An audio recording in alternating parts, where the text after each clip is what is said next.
Let's pick up on this conversation now. President Emmerson Mnangagwa will lead Zimbabwe for the next 5 years. This is after he was declared the winner of the presidential elections at the weekend. Now, prior to the final election result, SADC observers reported that the elections did not comply with the democratic principles.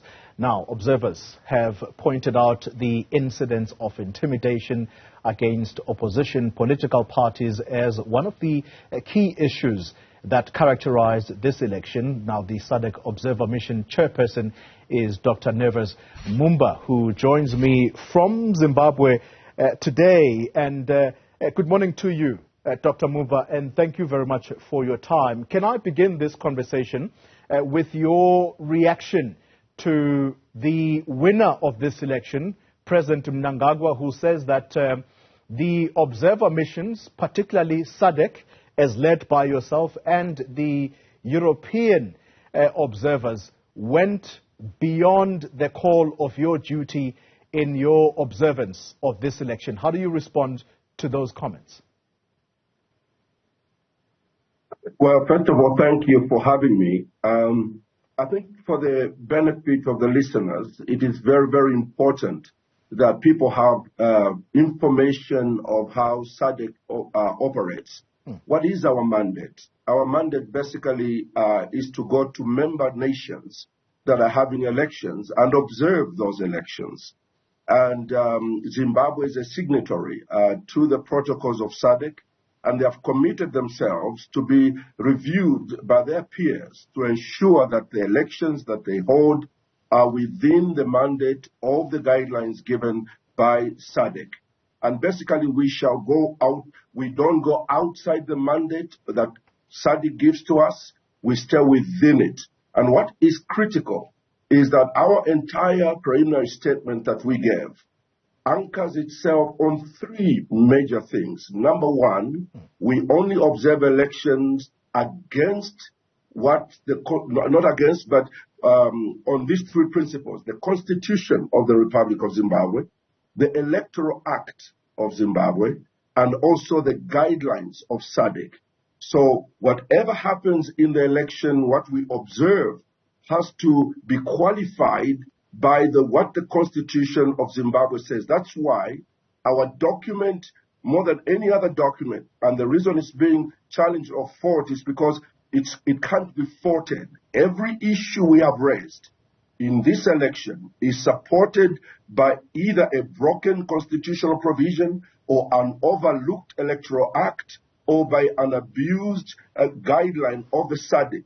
So we have no interest to go outside our mandate. So basically, when you read our report, everything we have raised is supported either by the Constitution of Zimbabwe, it is supported by the Electoral Act of Zimbabwe, and it is also undergirded by the commitment that Zimbabwe has made to SADC as a member state, and have agreed to be scrutinized on the basis of the guidelines that even Zimbabwe was part of in formulating. Yeah, and I'm happy you used the words, Dr. Mumba, that your observance of these elections were based on a broken constitutional provision. And that is, of course, your main critique here.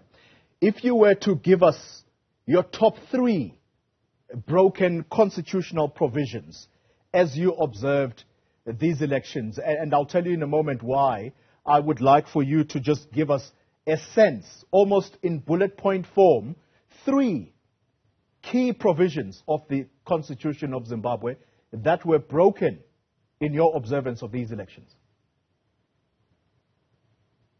Well, first of all, I think it is important for us to look at issues, for instance, of the revelation or release of the voters' roll. The Constitution is extremely clear that the voters' roll must be availed to the stakeholders in a timely manner so that they are able to go through and analyze it and be able to do any kind of audit they want to do. Obviously, that was not done. I may not be able to take you all to the constitutional provisions because that is done. This is not done by me alone. This is done by a set of lawyers that are part of our team and judges that are part of our team. And then we have drafters of the statement. And then you have the head of mission who actually only reads out the statement. And that is why it is a laughable matter that we have heard our colleagues start to raise a voice against the head of mission. And he's the one they are scandalizing. He's the one they are calling names. The head of mission is the least in terms of being part of the process. And the process, I'll come back to the question you've asked, because I think I need to put this one on the table. The process of preparing a preliminary statement begins with us as a team interviewing all the stakeholders that we can lay hands on. And we did interview political parties, both opposition and the ruling. We went to President Mnangagwa and had a session with him. We went to the headquarters of ZANU-PF and had a conversation with the PF Secretary General and his team. We called President Chamisa of CCC with his team. They came to our offices and we interviewed them. We went to the government officials like Attorney General. We interviewed him. For the security issues, we interviewed the Commissioner of Police and asked him questions. And we're collecting all that information. Civil society. The church also came in and gave their side of the story. Yeah. Then we sent out Then we sent out our observers in the 10 provinces. And there they started to feed us with the information they're receiving from the 10 provinces. And then the drafters draft the statement. And once they draft the statement, the whole team sits down to make sure it's fully verified and in line within the allowable limits of making sure that we only look at the Constitution of Zimbabwe, at the Electoral Act, and we also look at the guidelines of SADC.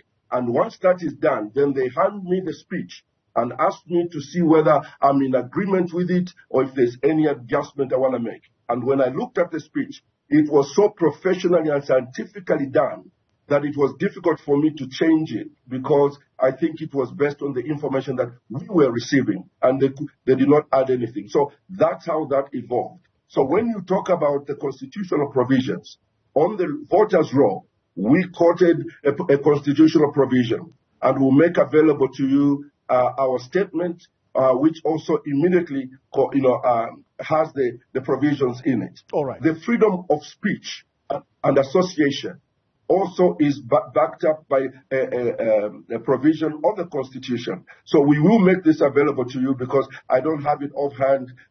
It is something that, has been put in there to make sure they buttress the statements that we have made. All right. Dr. Mumba, let's conclude our conversation because fundamentally, what I have to ask you now, and I'm hoping that you can respond with your most simplest and honest answer you can, and that is that, do you believe, as the SADC Observer Mission, that these elections were free, fair, and importantly, credible? Well, that is a question we don't usually answer easily. And I think that in our statement, we put it a little bit differently. And look, our goal is to authenticate the process. If the process is flawed, then the result cannot be legitimate. But the manner in which we couched our conclusion is as follows, and I think I would like to end at this, because then you are able to deduce on how we view this election as SADC. We said in our conclusion that in conclusion, the mission observed that the pre-election and voting phases on 23rd, 24th August 2023 harmonized elections were peaceful and calm. However, for reasons outlined above, the mission noted that some aspects of the harmonized elections fell short of the requirements of the Constitution of Zimbabwe, the Electoral Act, and the SADC principles and guidelines governing democratic elections as of 2021. So basically, that is our position at this time. We are now working on our final report that is going to be even more clearer in terms of how we are going to investigate all the other issues that are in this report in our making of the final report. Dr. Mumba, I'm letting you go, but I'm obviously not happy with what you've given me as the final answer. But you mentioned that your observation of this election is already, and to use your words, it's already being scandalized, and you are saying that it is laughable, therefore.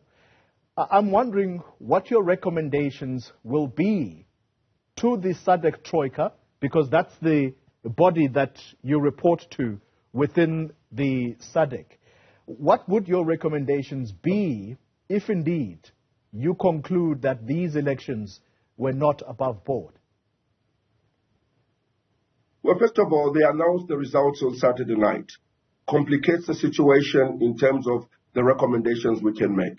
What now needs to happen is for those who are aggrieved about this election to proceed to the courts, but also to ensure that Troika engages the Zimbabwean government to look at this report. It raises very serious issues that actually border on the credibility and the integrity of the last election.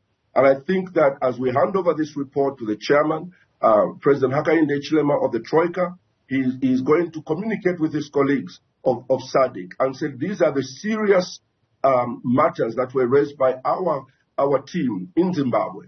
And I think President Mnangagwa will have to be allowed to respond to these issues. And after that, they are going to have to decide how we proceed or how they proceed in terms of this election. That we did observe some very, very serious omissions of what was supposed to be done. And I think that our job is to observe and to report. And we've done exactly that. We observed and reported without fear or favor. And we are glad that we're professional about it. Dr. Newzroom Mumba, thank you very much for your time, the head of the Observer Mission, the SADC Observer Mission in Zimbabwe. Those words, those final words from Dr. Mumba, perhaps that illuminates what could potentially be a final report. He says, serious issues that border on the credibility of this election. That is what we are probably going to have to walk away with from that interview.